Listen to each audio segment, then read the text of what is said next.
Muchas gracias, señor ministro. A continuación intervendrán los diferentes grupos parlamentarios. Por el Grupo Parlamentario Popular tiene la palabra la señora Álvarez de Toledo. Peralta Ramos, cuando quiera.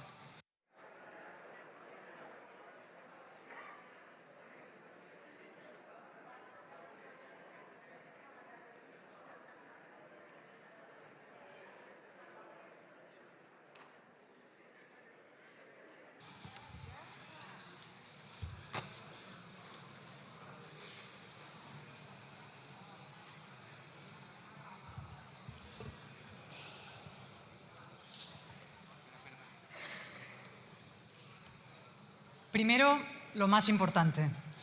Mi respeto y admiración por los representantes del bravo pueblo venezolano que hoy nos acompañan desde la tribuna. No se rinden, no se resignan, no pierden la esperanza y hoy celebran con legítima alegría la caída de Nicolás Maduro. Les digo con emoción, nosotros también. Trump no ha secuestrado a un presidente legítimo. Ha puesto fin a la impunidad de un criminal.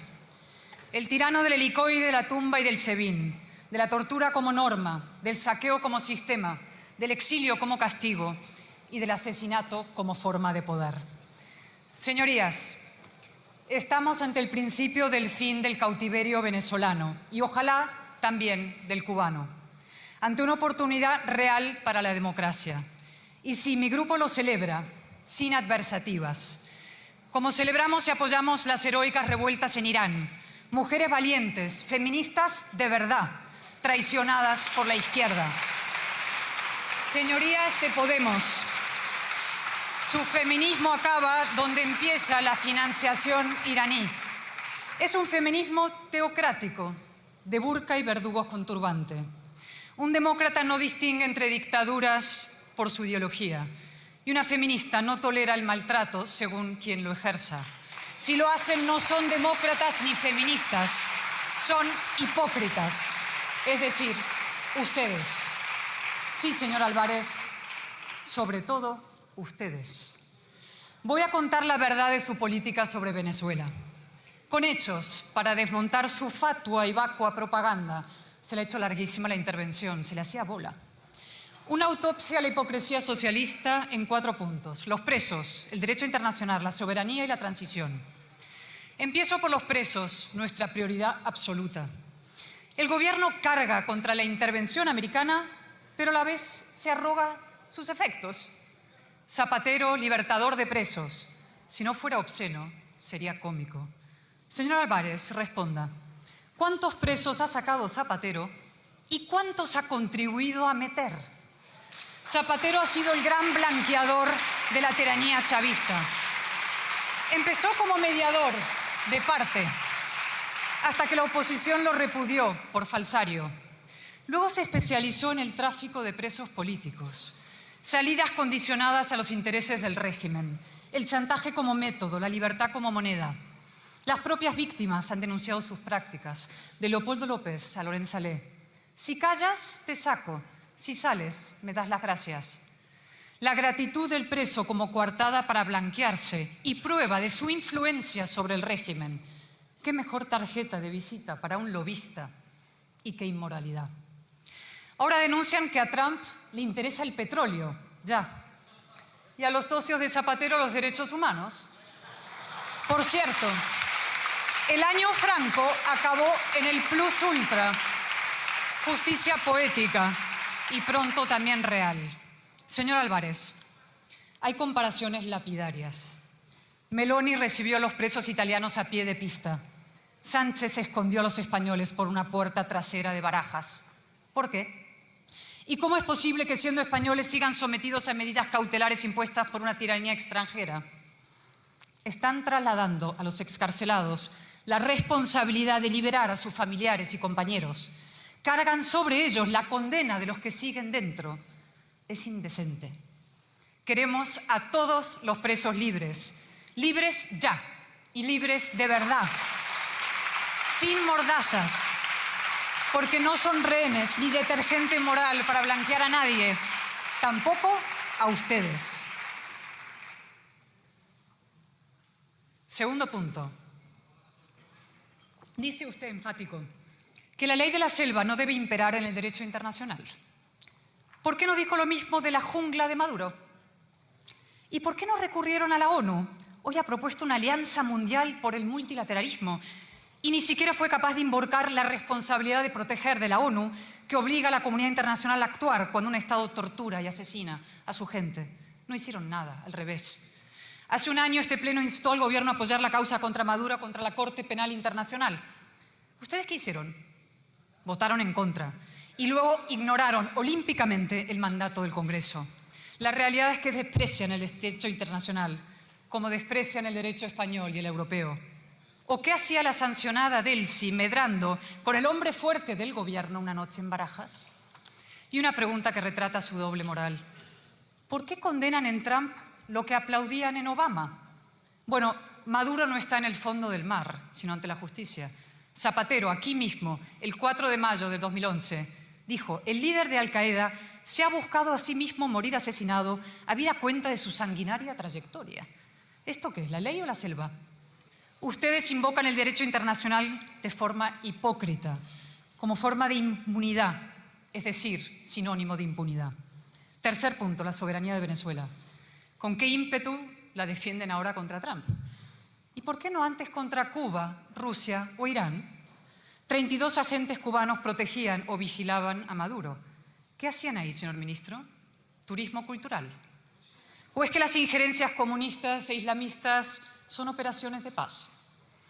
También dice usted, la solución no puede venir impuesta desde fuera, tiene que ser genuinamente venezolana. ¿Y qué fueron las elecciones del 28 de julio? ¿Una solución genuinamente sueca? Señor Álvarez, el gobierno no solo ha desconocido la voluntad soberana del pueblo venezolano, contra las actas heroicamente recogidas por el pueblo, que están en Panamá, vaya a verlas. No solamente contra el mandato, las Cortes Generales. Zapatero, observador electoral en jefe del chavismo, por cierto, el único ciego ante el fraude masivo. Además, y esto es definitivo, ustedes montaron una operación para extraer de Venezuela al presidente legítimo. De hecho, señor Álvarez, comprendo su profunda incomodidad ante la intervención americana, porque fíjese, Trump extrajo de Venezuela al usurpador de la presidencia. Ustedes extrajeron al presidente legítimo. La suya fue una extracción contra la democracia, contra las urnas, contra Venezuela y contra España. Y lo peor, disfrazada de operación humanitaria, muy de izquierdas, invocar el bien para hacer el mal. Señorías, la política del gobierno se resume en dos palabras: inmoral e ineficaz. Infinito cinismo y cero beneficios. Salvo que por beneficio se entienda la perpetuación de la dictadura, claro. Dice el ministro, nunca hemos sido equidistantes, es verdad, siempre han jugado a favor de la dictadura. Y cuarto punto, la transición. ¿Qué propone el gobierno? Dos cosas. Uno, restaurar el orden internacional quebrado por la intervención americana, es decir, que los presos vuelvan a las cárceles y Maduro a Miraflores. Esta es la paradoja grave y adulta de la política real. El derecho internacional a veces no basta para proteger los derechos humanos. Falta algo esencial, voluntad y valentía, y ustedes jamás las tuvieron. De hecho, el derecho internacional lo vaciaron ustedes mucho antes de la intervención de Trump. Y dos, el gobierno quiere liberar a Delcy. Es la única liberación que les importa de verdad. El señor Álvarez implora a Europa que les quite ya las sanciones, porque es la presidenta, dice allá en el país. Su postración ante una torturadora es humillante y elocuente. Señorías, el gobierno socialista quiere reciclar al régimen chavista. Quiere salvar a Delcy para salvarse a sí mismo. Quiere una transición lampedusiana, que todo cambie para que todo siga igual, el negocio y la impunidad. Aplicarán el viejo manual de Zapatero, promoverán a falsos opositores, intentarán sembrar la división y minar la alternativa, pero les digo, no lo vamos a permitir. Se lo decimos también a nuestros aliados, empezando por los Estados Unidos. Sabemos que ninguna transición es moralmente impoluta. Todas exigen cesiones y transacciones a veces indigestas, pero algunos principios sí han de prevalecer. para que la propia transición prospere. Delcy Rodríguez no es una moderada, no es la Adolfo Suárez venezolana que ustedes pintan, y desde luego no es la presidenta de Venezuela, como le ha recordado el propio Trump. Es la sibilina cara B de Maduro. Y nosotros lucharemos para que Europa no le levante las sanciones por inmoral y por ineficaz. Y María Corina Machado no es una dirigente más, una buena chica, una opositora. Es la líder indiscutible de Venezuela, su valor más seguro, como bien sabe Marco Rubio. Y acabo ya. El señor Álvarez siempre nos suele acusar al PP de tratar a Venezuela como un asunto de política interna. Sí, lo hacemos, porque lo es, porque no hay fronteras morales. El anhelo de libertad nos hermana a todos, de Caracas a Teherán, porque formamos parte de una impresionante comunidad histórica y cultural, la hispanidad. Y también, sí, por ustedes. El mismo Zapatero que inició la demolición de la transición española hoy intenta impedir una transición real en Venezuela. Y el mismo Sánchez que blanquea la dictadura venezolana trabaja para vaciar la democracia española. No es analogía, es continuidad. Zapatero y Sánchez, desgracia para Venezuela y vergüenza para España. Y sin embargo, hay esperanzas. Hoy más que nunca. Amigos venezolanos, en la sala constitucional del Congreso, aquí al lado, hay un cuadro que simboliza la transición española. Se titula El abrazo. Quiero decirles que a pesar de todo, ese abrazo sigue vivo y que con la fuerza de ese abrazo defenderemos el derecho de todos los venezolanos a volverse a abrazar. A la salida de las cárceles, los padres con los hijos, los abuelos con los nietos y en su anhelado regreso a casa. Será el fin del exilio, un abrazo largo y definitivo, el abrazo de la libertad. Muchas gracias.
Muchas gracias, señor Álvarez de Toledo. Por el Grupo Parlamentario Vox tiene la palabra la señora Rodríguez de Millán Parro.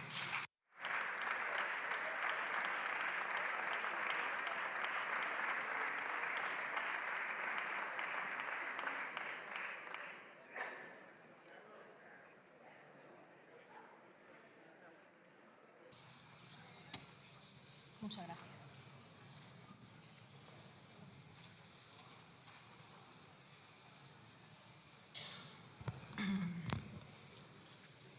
Muchas gracias, señor ministro, señorías.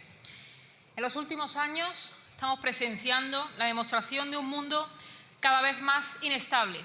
Atrás quedaron los tiempos de relativa paz y seguridad y cada vez existe una mayor diferencia entre las grandes potencias y las naciones que no lo son. Venezuela es la antesala de movimientos que van a reordenar el mundo y que están dejando algo muy claro. Europa no pinta absolutamente nada y España, lamentablemente, menos. Una nación débil, dirigida por una clase política sometida al globalismo y situada en el lado de los peores regímenes totalitarios y las narcodictaduras, como lo está el Gobierno de España. En medio de todo esto,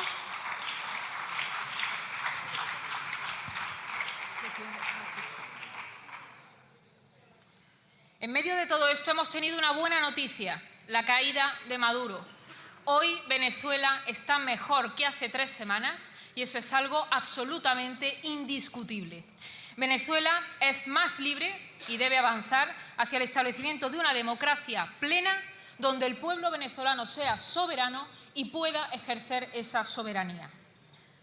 Ante esto, la máxima expresión del Gobierno de España el pasado 3 de enero fue decir que España nunca reconoció al régimen de Maduro, pretendiendo situarse por encima del bien y del mal, cuando la realidad es que ustedes han estado permanentemente del lado del mal y cuando su actitud equidistante frente a las irregularidades, frente a comicios cuestionables, frente al crimen en definitiva, equivale a reconocer la autoridad de Maduro. Y de hecho, su vicepresidenta segunda lo hizo expresamente.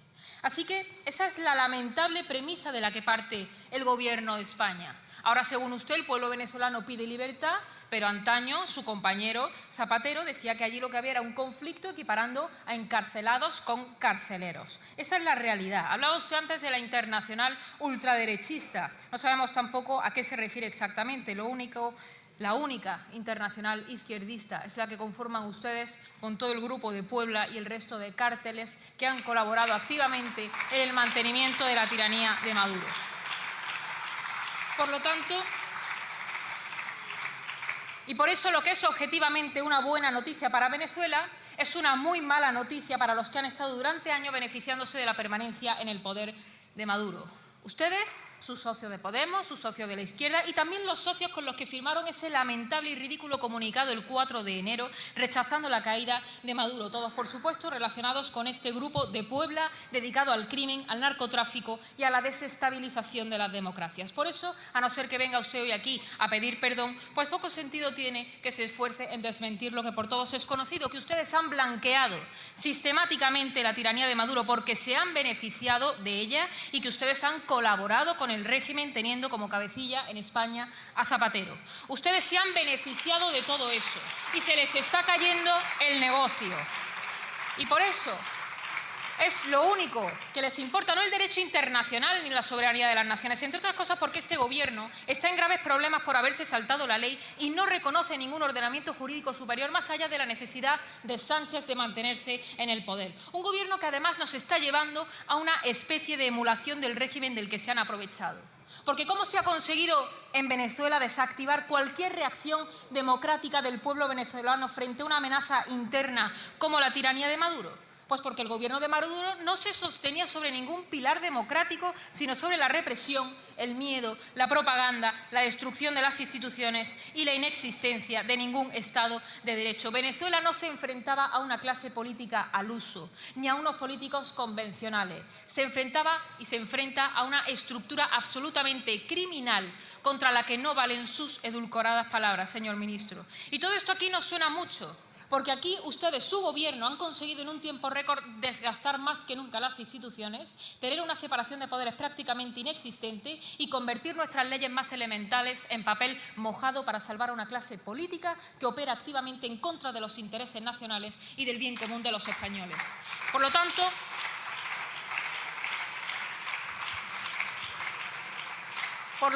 el problema para ustedes no es la vulneración del derecho internacional, sino el modelo ideológico, el modelo del que viven y el que pretenden instaurar aquí en España, el modelo de la ruina, de la represión, del pensamiento único, de la corrupción y del negocio a costa del crimen. Es decir, convertir a España en la Venezuela de Europa, que es lo que a ustedes les gustaría. Ningún gobierno europeo ha hecho más como el de España por la tiranía de Maduro, y esa es la única verdad.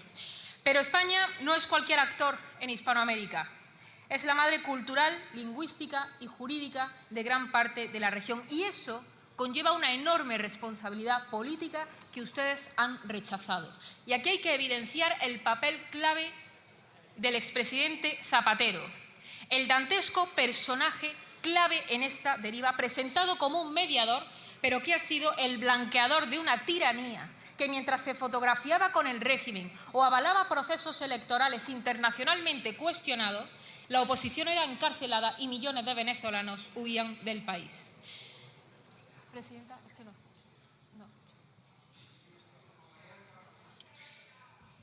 Pero no se trata de imponer modelos ni de tutelar a nadie, señor ministro.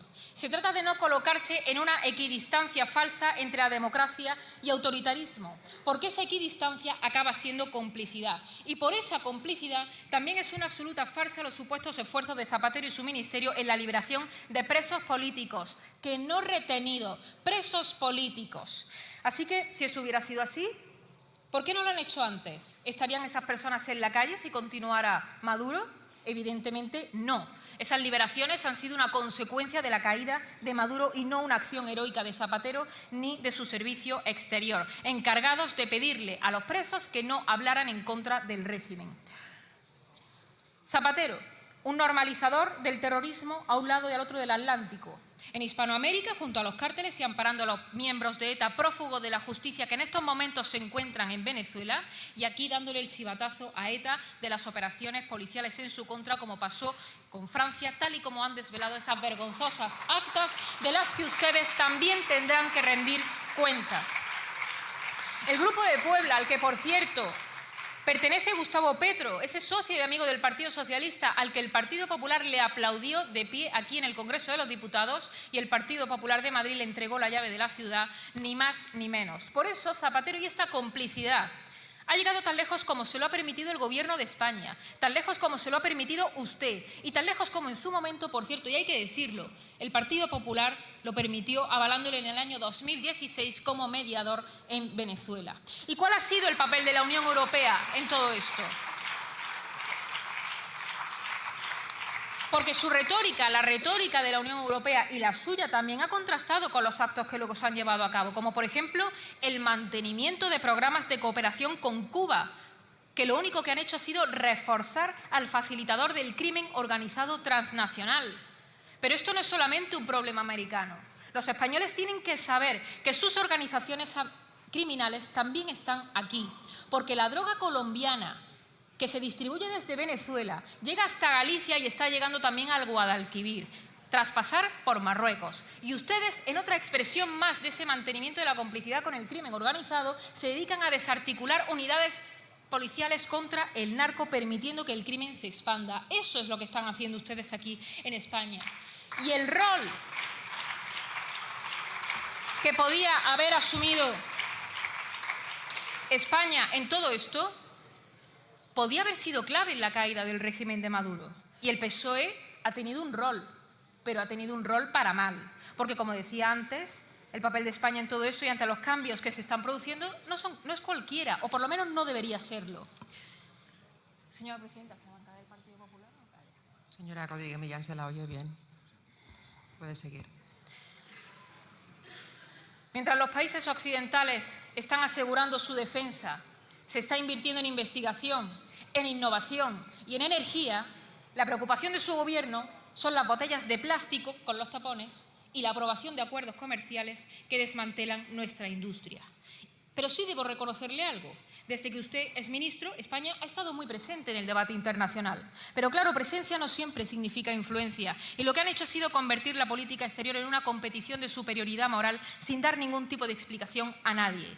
En la reciente conferencia de embajadores usted defendió la vocación de nuestro país de ejercer un liderazgo en la escena internacional, pero la realidad es bien diferente. Con el conflicto en Oriente ustedes se erigieron en los adalides de los derechos humanos, ampararon una flotilla ridícula y subieron el tono, pero la realidad es que no consiguieron nada más que aislar a España. Con el Sáhara cambiaron una posición histórica de España sin consenso y entregaron a Marruecos una ventaja estratégica que hoy estamos pagando. Y cuando Trump impuso unos aranceles perjudiciales para nuestros empresarios el campo español, su política exterior no protegió a nadie. Han hablado mucho y se han hecho muchísimas fotos, pero cada decisión que han tomado la han pagado los españoles y eso no es liderazgo internacional, eso es incompetencia estratégica al servicio del partido y no de los españoles. Y termino, señor ministro, con una reflexión. Durante un tiempo, España no fue una nación que pidiera sitio a nadie en el mundo. España no era perfecta, ninguna nación lo es. Pero teníamos algo que era esencial, y era confianza en nosotros mismos y conciencia de nuestro papel histórico.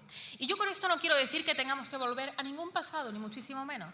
Hay que mirar al futuro, pero hay que exigir tener la dignidad estratégica que hemos ido perdiendo, no por el tamaño del país, no por la influencia de terceros, sino por la acción continuada de gobiernos de distintos signos, de un lado y del otro, que han renunciado a que España sea un proyecto común para convertirla en una herramienta de los intereses partidistas y de los intereses extranjeros. Y eso es lo que está pasando con Venezuela, señor ministro, que en un momento clave el Partido Socialista ha optado por proteger sus lazos con las narcodictaduras, sus oscuros negocios en Venezuela, antes que defender el interés de España. Y el resultado es evidente. España ni está ni se le espera. Y una vez más renunciamos a un papel que nos correspondería y nos corresponde por historia, por legitimidad y por responsabilidad. Muchas gracias.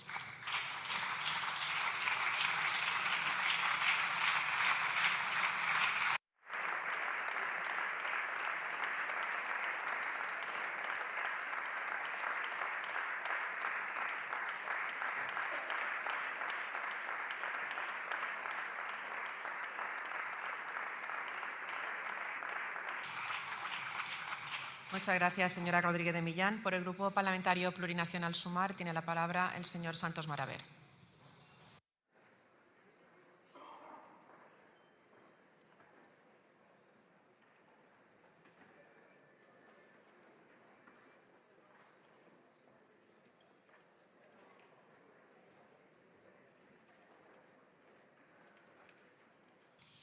El Grupo Sumar acumulará en este turno la réplica.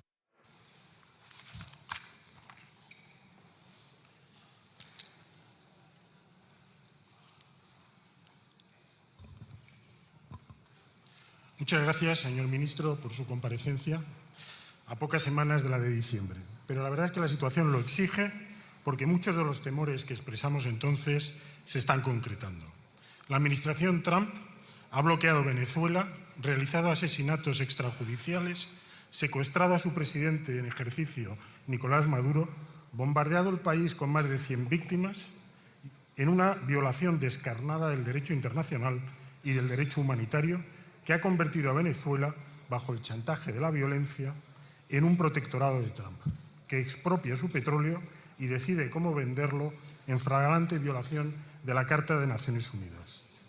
Creo que todos hemos comprendido lo que significa la doctrina Monroe para el presidente Trump, que ya pretende situar a Marco Rubio como presidente de una pseudo-república cubana mientras aprieta el cerco contra las resoluciones de Naciones Unidas. Este es el clima en el que vamos a tener que preparar la cumbre iberoamericana de noviembre de 1926 en Madrid, si Trump no lo impide. Como señaló Bolívar en 1829, los Estados Unidos parecen destinados por la providencia a plagar la América de miserias en nombre de la libertad. Ayer se decidió probablemente en Washington el destino de Groenlandia, porque Trump no cree que la OTAN, que Dinamarca, es capaz de defenderla en el nuevo reparto de zonas de influencia del Ártico, cuyos fondos marinos, por cierto, según el Tratado del Mar, son patrimonio de toda la humanidad. Y después, con los mismos argumentos, la administración Trump pretenderá las Islas Svalbard de soberanía noruega, como apuntó ayer el New York Times. Es verdad que los precedentes son un cúmulo de horrores aún mayores. La guerra y la invasión rusa de Ucrania, el genocidio que no cesa en Gaza, las guerras vicarias en Sudán, Yemen y Congo, la guerra civil de Birmania, la sangrienta represión estos días en Irán y otras más. La utilización descarnada de la fuerza, solo con el límite de la moralidad personal de Trump, que también ha explicado Stephen Miller, es la expresión de un imperialismo neocolonizador que pretende sustituir unilateralmente el sistema multilateral de Naciones Unidas, un sistema surgido de la derrota del fascismo y la descolonización, que representa a 196 estados por un reparto de zonas de influencia multipolar basado en la amenaza nuclear. Es como si la civilización no hubiera aprendido nada de los horrores del 19 y del 20, que estuviéramos condenados a repetir aquella barbarie. La geopolítica se está convirtiendo en algo más peligroso para la humanidad que la pobreza, las epidemias o las catástrofes climáticas y amenaza con bloquear toda esperanza de futuro. Porque es sobre el pesimismo global, la falta de una alternativa basada en la libertad y la igualdad republicanas, como crece la extrema derecha, el autoritarismo, la oligarquía tecnocrática en un nuevo asalto a la razón en el momento en que es más necesario que nunca la cooperación, guiarse por la ciencia y buscar soluciones multilaterales a los problemas globales, como los Acuerdos Climáticos de París o la Agenda 2030, que son un programa mínimo de supervivencia de la humanidad en el siglo XXI. Efectivamente, hay que acompañar la situación en Venezuela para evitar que sea un protectorado de Trump, alentar el diálogo nacional de todas las fracciones políticas para reconstruir su soberanía violada y ultrajada, crear el clima para ello con la liberación de todos los presos políticos, incluido Nicolás Maduro, levantar unas sanciones que, como en la mayoría de las ocasiones, perjudican sobre todo a los más desfavorecidos y al pueblo. Gracias a José Luis Zapatero, gracias a nuestra embajada por hacer de esto un punto central de su actividad. De la firmeza de este acompañamiento, de la amplitud de las alianzas que seamos capaces de construir, depende el futuro de América Latina, de la comunidad iberoamericana, de que en nombre de la doctrina Monroe no se secuestre, se deporte migrantes, se asesine extrajudicialmente en nombre de MAGA y se ahoguen los sueños republicanos de Bolívar, San Martín, Martí y también del general Riego. Efectivamente, hay que condenar sin ambajes la represión en Irán por el régimen teocrático, que ya suma más de 2.500 muertos, que niega los derechos más elementales de las mujeres, pero evitar que se convierta en una excusa que permita una nueva intervención de Estados Unidos o Israel que desestabilice aún más Oriente Medio.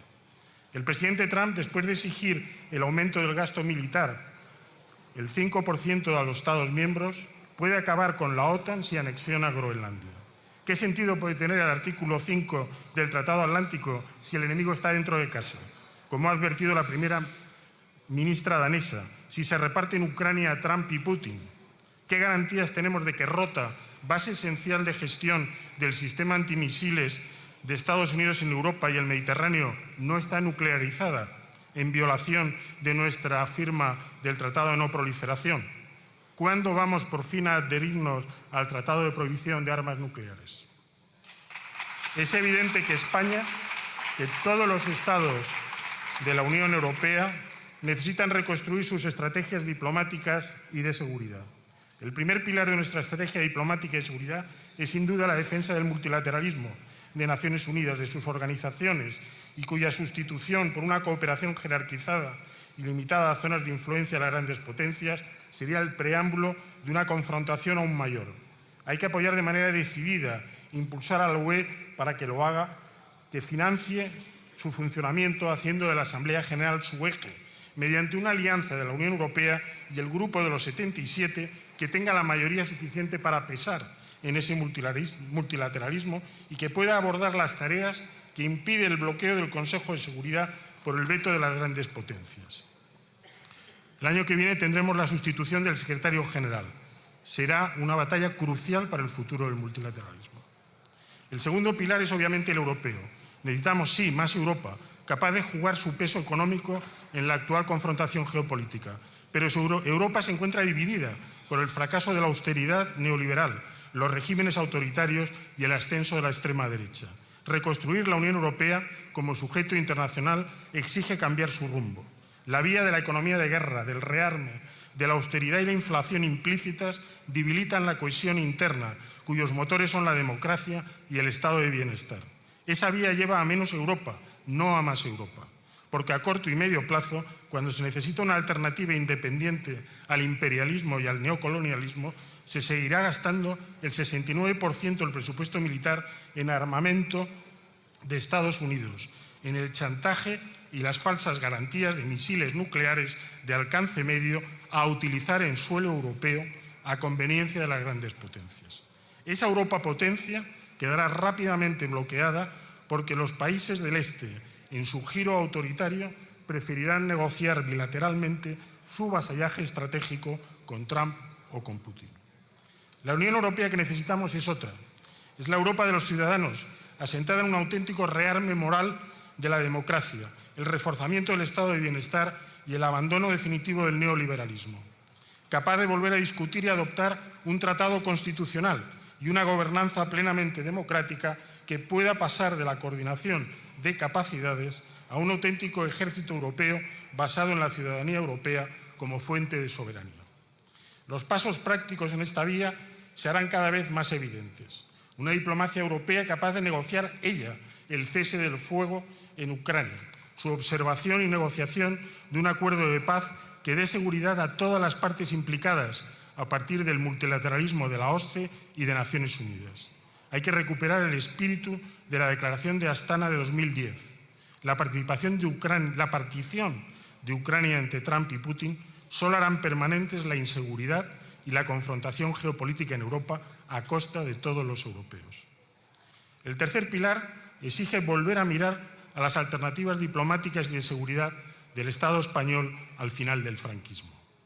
Se acabó imponiendo, como en tantos otros aspectos, una interpretación del atlantismo resultado de la Guerra Fría, del vasallaje antidemocrático, convirtiendo los desiguales acuerdos del franquismo con Estados Unidos en la base de los actuales acuerdos bilaterales que justifican la presencia de armas y tropas extranjeras en nuestro suelo y fuera, en la práctica, de nuestra soberanía.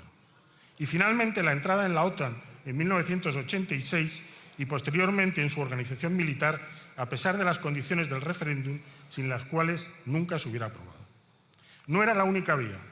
Fernando Morán propuso entonces recuperar la noción de neutralidad, profundamente enraizada en la aspiración europeísta volcada en el multilateralismo, capaz de recuperar, como establece la Carta de Naciones Unidas, la renuncia a la fuerza en el ámbito de las relaciones internacionales y limitarla estrictamente a su uso defensivo.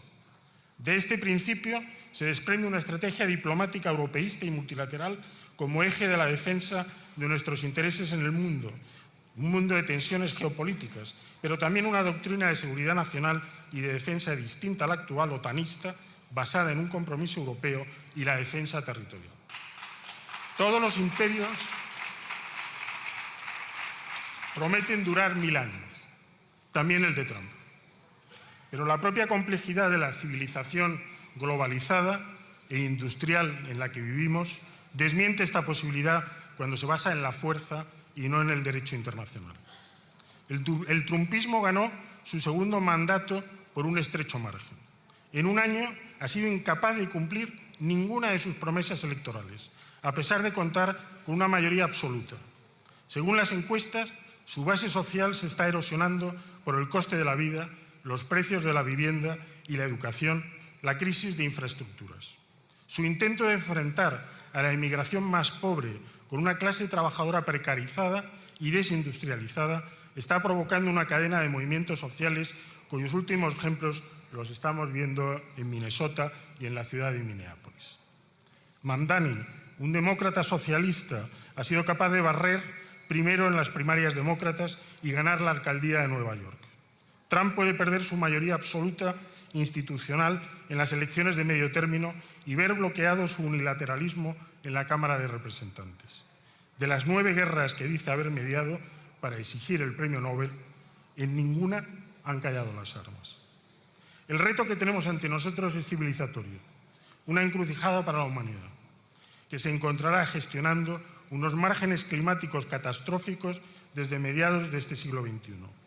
Sustituir el multilateralismo por el imperialismo y el neocolonialismo es la vía equivocada, es la vía hacia el desastre y un siglo XXI que resume sangre y dolor. Así que, señor ministro, estamos de acuerdo en lo fundamental. Resistir el asalto a la razón. Hoy hemos tenido un ejemplo de 2 intervenciones que reflejan hasta qué punto tenemos un coro griego trumpista en esta Cámara. Recomponer las mayorías sociales articulando sus intereses. Defender la democracia con tenacidad y paciencia estratégica. Nada de lo que ocurra en los próximos meses nos será ajeno, porque en ello nos jugamos el futuro de nuestros hijos y de nuestros nietos. Muchas gracias.